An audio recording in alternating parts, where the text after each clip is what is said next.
Hey guys, it's Bub here, and in this video we're taking a look at Windows XP 2003 Reloaded. I'm actually not 100% sure what this ISO does. I'm very eager to see what it does. Judging by the ISO size, which is actually 500 so megabytes, it appears like this is actually the legitimate Windows XP. So this isn't like Windows 10 modded to look like Windows XP. No, this is the real Windows XP. I'm very eager to see. From what I read online, this is kind of like how Windows went from Windows 8 to 8.1. This is kind of like Windows XP to XP.1. Very eager to take a look at it. This is not an official mod made by Microsoft. I found this on archive.org. I'll be honest, I can't even remember who the official developer was, but let's go ahead and get into it. So it looks like by default we have the traditional Windows XP setup screen, the setup screen. We'll do a quick NTFS format. This just further proves that it is the original Windows XP and not like Windows 10 themed to look like Windows XP, which we took a look at last video. And thank you guys, that video did very well. We're now copying files and getting ready to get this custom OS installed. I'm very eager to take a look at it and see what this OS has to bring to the table. Alright, and here we go. This is where we actually start to see some of the changes that this OS has to bring. So we can see that the setup screen or the out-of-box experience itself looks very different. I actually prefer this version. It looks a lot cleaner. And it says this version of Windows XP has been updated with an improved look and feel. There's a redesigned visual style that combines dark colors and a sleek design into a more eye-pleasing aesthetic. So I'm very eager to take a look at this. It's currently going through some of the final setup stages, and then we'll be in the desktop ready to take a look. Alright, and here we are in the actual customizable part of the out-of-box experience. So we're going to go ahead and just name this Windows. It will not let us skip a product key. This is my favorite part of Windows setups because it is so hard to find a product key for these builds. I was finally able to find a key on some website. It actually referenced this specific version, the Windows XP 2003 edition. So I have no idea who even made that website or who made that document, but very appreciative that they did because I was losing my mind trying to find a key for this ISO.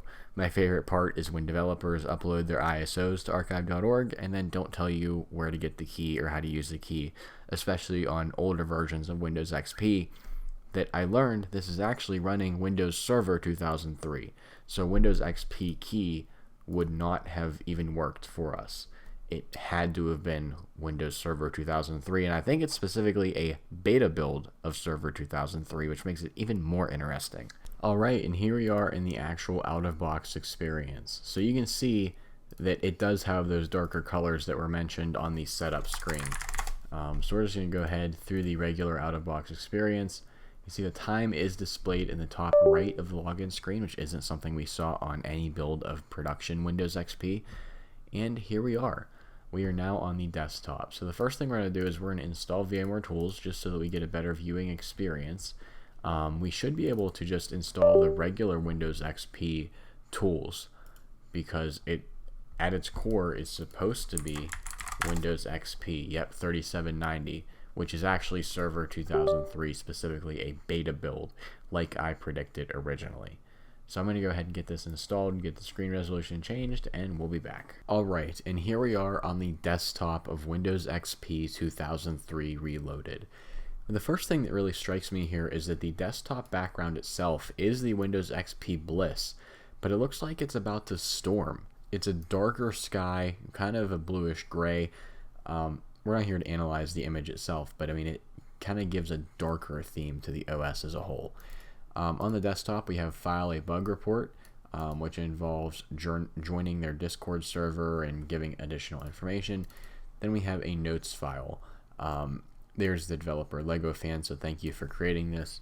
And it's a change log of everything in the process of what was added, what was changed, things like that. Let's go ahead and move down to the taskbar where we can see that our Start button looks a little different than it does in the traditional Windows XP.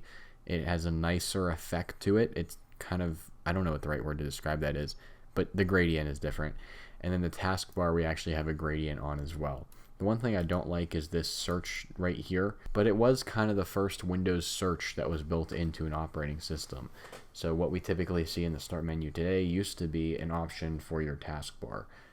One thing I never used and one thing I didn't really like was having it on the taskbar. Over on the very far right side of the taskbar, we do have our system time. We have security alerts, search indexing, safely remove hardware, and then VMware tools, so standard things. Let's move into the start menu where we can see that it is a lot more blue. It's a lot darker blue. By default, we have Internet Explorer, Email, MSN Explorer, Windows Media Player, Tor Windows XP, Files and Settings Transfer Wizard, and WordPad, all here pinned by default. And just going through all of these, I mean, I'm not going to go into too much detail on all of these, but it looks like all of the traditional Windows XP applications are here. Because again, this is Windows XP, or more so, it's Windows Server 2003. But all of our games are here, things we typically see, Windows Search. Let's see, IE, this is probably IE6. Yep, IE6. Pretty cool, nothing really work on that anymore. MSN Explorer, Outlook Express, probably OE6. Yep, I think I saw OE6.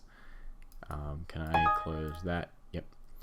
This should be in, yep, Outlook Express 6. Pretty cool. Moving down the list, we have Remote Assistance, Windows Calendar. That's a new one. I've never actually seen that before. I know that they had calendars, but I didn't know that specific application. Then, of course, we have Windows Media Player, Windows Movie Maker, and then lastly, the Windows Search functionality. So a whole bunch of what we would typically expect to see in Windows XP and then some. Again, this is really shaping to be like Windows XP.1. Let's go ahead and open my computer and take a look at a File Explorer window. We can see that, yep, it looks just like we would expect Windows XP to look, except the left bar is more blue. It's more of a navy blue compared to what we see in Windows XP.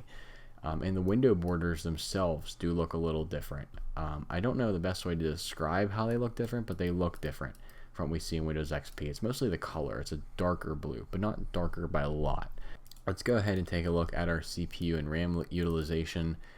So remember, this is Windows XP. This isn't Windows 10. This is real, legitimate Windows XP.